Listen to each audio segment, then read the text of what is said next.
O conto a seguir foi lido especialmente aos que possuem alguma limitação à leitura, tais como os deficientes visuais, os idosos, os dislexos, entre outros. Se você puder fazer melhor, envie-nos sua gravação para iba@ibamendes.com. Será um prazer publicá-la em nosso canal.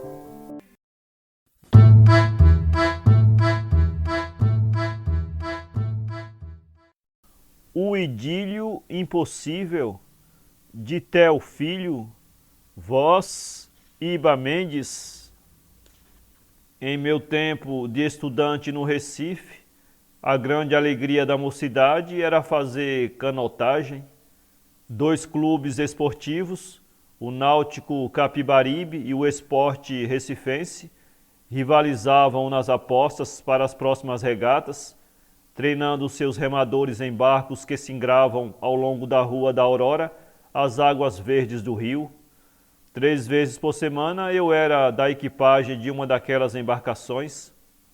Aos domingos, os nossos treinos nos levavam até Olinda, pelo Beberibe, cheio de charcos, ora raso, ora profundo, coleante entre as ribas lisas, ou cobertas de mato rasteiro, pontilhadas de cabanas, mocambos, casas humildes de marginais.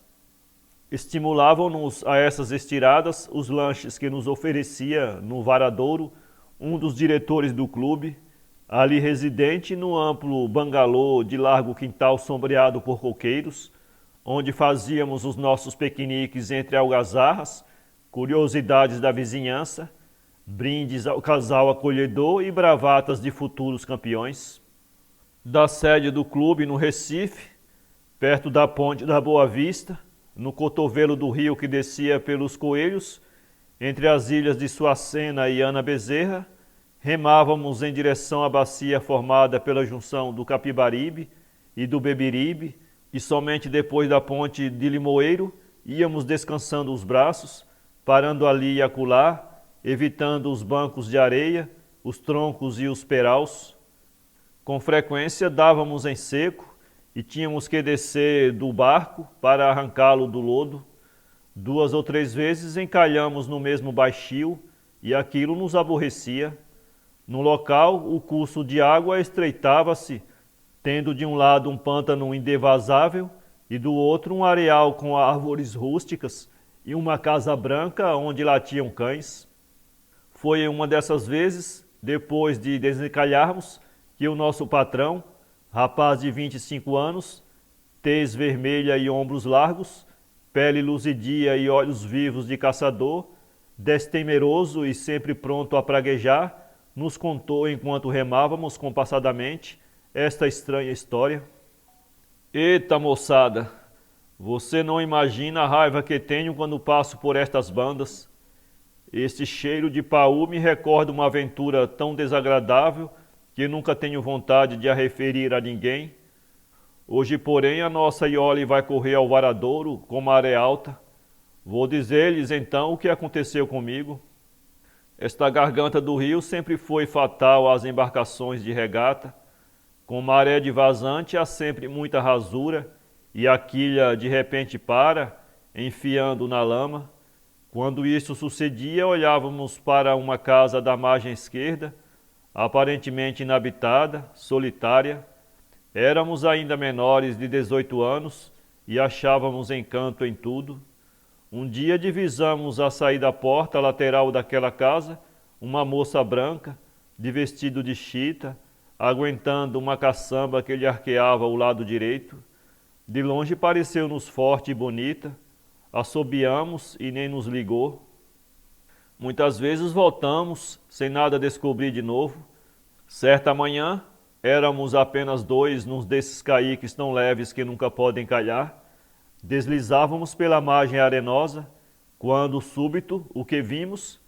Ela, a moça vestida de chita, parada à beira do rio, absorta a fixar as poças de lama. Ao dar conosco, já perto dela, expeliu um grito nervoso e pôs-se a correr. Eita, gritamos, queremos um copo d'água. Tínhamos descido do barquinho e perseguíamos a jovem. sempre assustada, estacou a entrada da residência, acenando-nos com angústia, como se implorasse que fôssemos embora, mas avançamos até junto dela. Por favor, suplicou. Queríamos um copo com água. Não, não tenho, repetiu. Nega? Não temos água, por favor. Então não mora só? Abanou a cabeça desesperada, apontando-nos para o rio. Era uma menina de 15 anos, de um moreno queimado pelo sol, mas sem brilho, como se fustigada por terrível anemia. Tinha formas timidamente arredondadas e sorria com uma tristeza de enferma, de doente desenganada. Nunca vira olhos tão tristes, negros e fundos.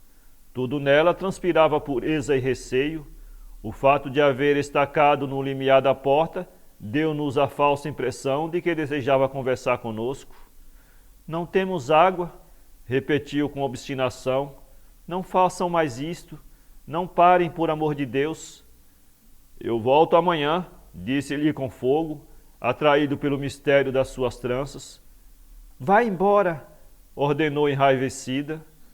Voltamos para o barco a remoer a nossa decepção. Que gente braba, repetiu meu companheiro. Aqui há mistério, pensei eu, dando ao caso pouca importância. Quando regressamos de Olinda, ao crepúsculo, a casa achava-se completamente fechada e apenas se viam no copiar algumas galinhas ciscando, com preguiça, à procura dos últimos grãos, antes de procurar o poleiro.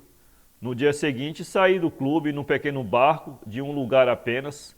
Não queria companheiros. Amarrei o caíque numa arvoreta de remanso, desci cautelosamente a terra e, a meio do caminho de uma vereda, ouvi um grito dilacerante. Pensei que a moça do vestido de chita estava sendo viciada. Outros gritos sucediam-se ao primeiro, fortes, horripilantes. Dei alguns passos, quando, de inopino, surgindo de uma moita, a jovem agarrou-me pelos punhos, atraindo-me para a sombra da folhagem. Julguei que fosse a menina, disse-lhe tolamente, ia socorrê-la. Psiu! Fez ela com um dedo nos lábios. Os gritos redobravam de intensidade, de envolta com sons de pancadas, baques de móveis, estertores. Como se envergonhando de minha passividade eu fizesse menção de avançar, ela esboçou um gesto de desalento. Fique bem quieto, suplicou-me com os olhos em brasa, uns olhos que, no entanto, eram demasiados esmaecidos. Entre as suas sobrancelhas havia um vinco de ansiedade, segurava-me os pulsos imperativamente. Não despegava os olhos da casa, a 50 metros de nós, e eis que os ruídos se aproximaram, e a porta se abriu violentamente, e por ela surgiu, seminu, um homem de compleição robusta, a arrastar pelos cabelos uma mulher aos berros lancinantes. É horrível, exclamei, vou matar esse bandido. São meus pais, sussurrou. Por que faz isto? Indaguei vibrante de indignação. Não podemos nada, disse ela, desviando a pergunta. Conte-me. Espere, depois. Foi como se me acenasse com uma aventura agradável. Quer dizer que eu posso voltar? Inclinou a cabeça, aquecendo. Aborreço-a? Não, murmurou. No copiar, a cena dantesca atingia o paroxismo. O homem era verdadeiramente um bruto, dava socos na mulher, jogava ao chão, enquanto ela, possessa, lhe mordia as mãos, resistia ao seu domínio com uma exasperação de endemoniada. Súbito tudo aquilo cessou e viu o homem erguer delicadamente a vítima, conduzi-la docilmente para dentro de casa, enxugando o suor do rosto com as costas das mãos. Um sinistro silêncio caíra sobre o brejo e o pântano e o rio. Era como se o mundo houvesse parado. Ouvia-se o cacarejar das galinhas. Agora pode ir, disse minha moça, antes que me chamem. Venho amanhã? Nada respondeu, baixando a cabeça, anuviada. Se não me vi junto àquela touceira, não desça, suplicou, mostrando-me uns arbustos rastejantes. Como se chama? Perguntei-lhe. Vai embora, tergiversou. Regressei ao clube bastante perturbado. A moça de vestido de chita não me saía do pensamento, impedindo-me o sono naquela noite, e na tarde seguinte voltei. Esperava-me de pé junto à touceira, não dei um passo ao meu encontro. Havia nela uma dignidade impenetrável, apesar de descalça e andrajosa. Ficamos de pé alguns minutos tristes e conversamos como velhos conhecidos. Disse-lhe galanterias de namorador e que a amava, o que lhe arrancou do olhar uma centelha de júbilo. Depois quedou-se, calada, ao indagar-lhe mais uma vez o nome. Pode chamar-me Maria. É mesmo o seu nome? Que importa? Não perguntei o seu. Não se interessa por mim, objetei amuado. Para quê? Sussurrou com melancolia. Sentamos-nos na alvareia, lado a lado, ora mirando o rio, ora o mato rasteiro. Conversávamos sobre os meus passeios, os meus êxitos no clube de regatas, a estação esportiva afindasse. Fomos despertados por um brado de apelo. Estão me chamando, até outro dia. E deixou-me estupefato, correndo para a casa solitária. Fiquei longo tempo indeciso, como que apateado. Parti com tanta saudade daqueles momentos de expansão que intimamente me confessava apaixonado e não apenas joguete de um capricho passageiro. No dia seguinte não a vi, ninguém apareceu. Voltei diversas vezes sem lograr encontrá-la. Aflito, de certo cometeria qualquer imprudência, se uma semana depois, ao chegar, não surgisse Maria da selva como uma indiazinha. Apertou-me as mãos com nervosismo e levou-me para um recanto de sombra, de onde não se descortinava nem a casa nem o rio. Por que teima em vir? Perguntou-me com aspereza. Porque gosto de você, está sendo cruel. Tenho-o visto todos os dias, tenho tanta pena de você. Ué, julga-me algum infeliz? Não é pena disso, é outra pena se você gosta mesmo de mim. E falou-me das aflições porque passara, enquanto eu a espreitava de recantos indevassáveis. Não queria alimentar capricho, porque não podia nem devia. Gostava muito de mim, não obstante saber quão perigoso era o seu procedimento. Eu devia habituar-me à ideia da nossa separação. Tudo era impossível entre nós. As suas reticências deixavam-me irritado, ansioso, inquiridor. Seria por causa de seus pais? Olhava-me então compungidamente que tive uma exclamação de desalento. Eu sei que a aborreço, eu sei. Querido, sussurrou, prendendo minha cabeça entre as mãos. Não parecia uma menina frágil, mas talvez uma criatura experimentada pelo sofrimento. Ia descerrar os lábios, comunicar-me alguma grave revelação, quando fomos interrompidos por dilacerantes gritos. Ergueu-se de ímpeto, correndo para a cabana. Aguardei a sua volta durante várias horas, alanceado por berros pavorosos, inenarráveis ruídos de luta. A noite descera, começava a chover. No regresso eu tinha os braços moídos a cada arremesso do remo, tiritava, fiquei acamado, com gripe, por mais de uma semana. Não esqueci Maria, queria libertar-me do seu sortilégio, não mais pôr os pés no terreno da casa solitária. Ao tornar as atividades esportivas, todavia, o meu primeiro cuidado consistiu em tomar o meu caique no rumo da curva do Beberibe. Pela manhã, muito cedinho, escondi-me em umas daquelas touceiras da beira do rio.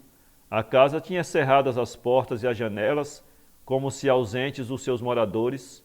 Viam-se galinhas a cacarejar no terreiro.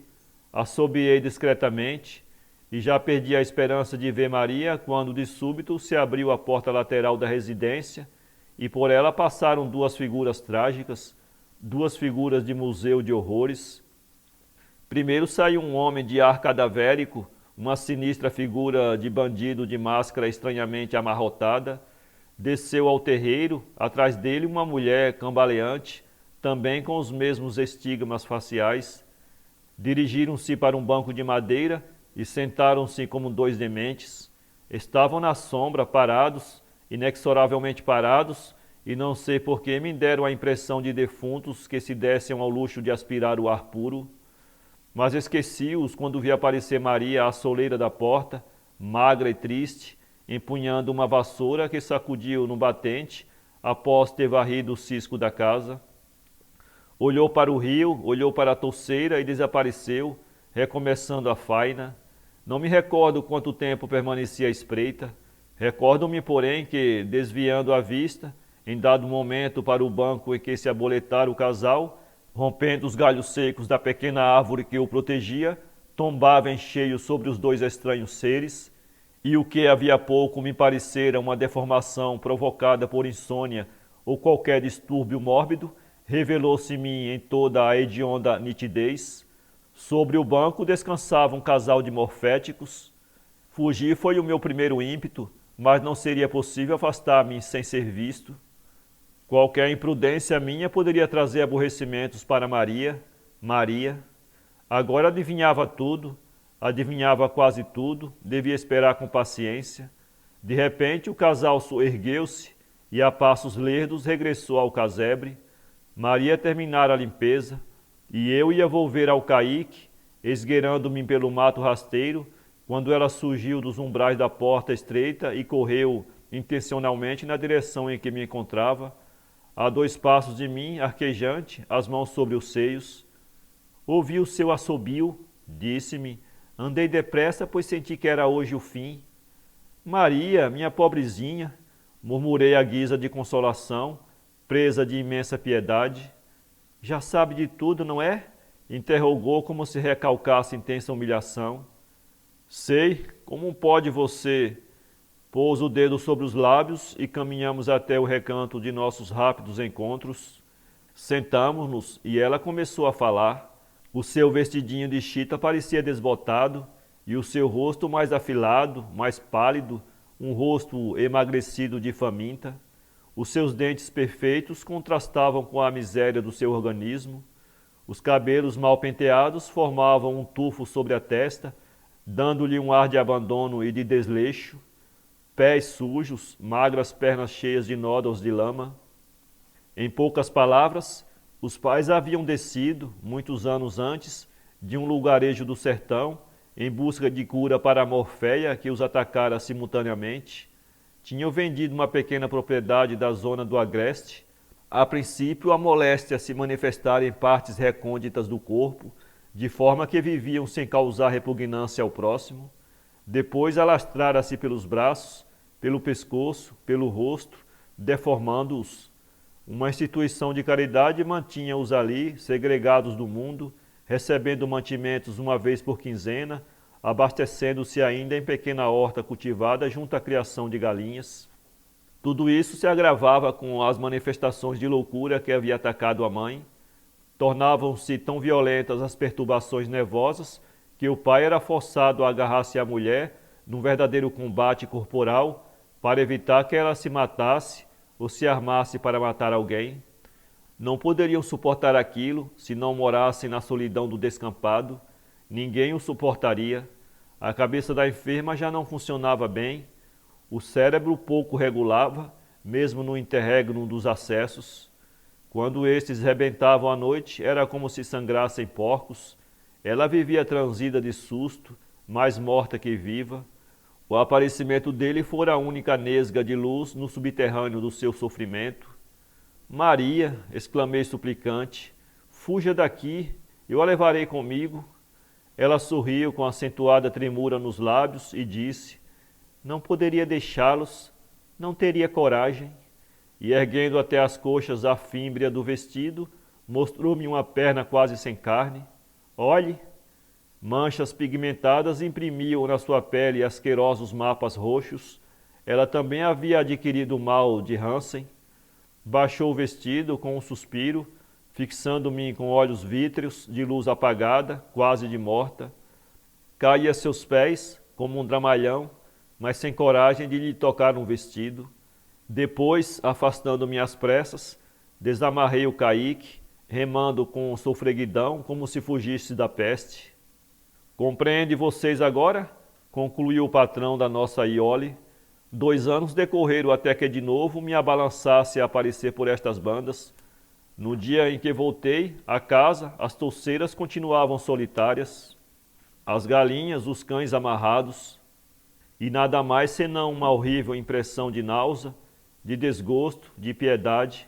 Nada mais do que isso, meus rapazes, podem crer.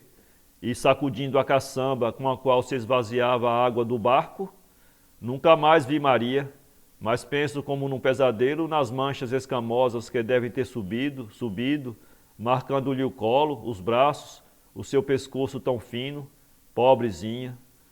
Nunca víramos o nosso patrão chorar, mas naquele momento adivinhamos rasos de água dos olhos castanhos e francos do rapaz. Para ler esse conto, acesse www.poeteiro.com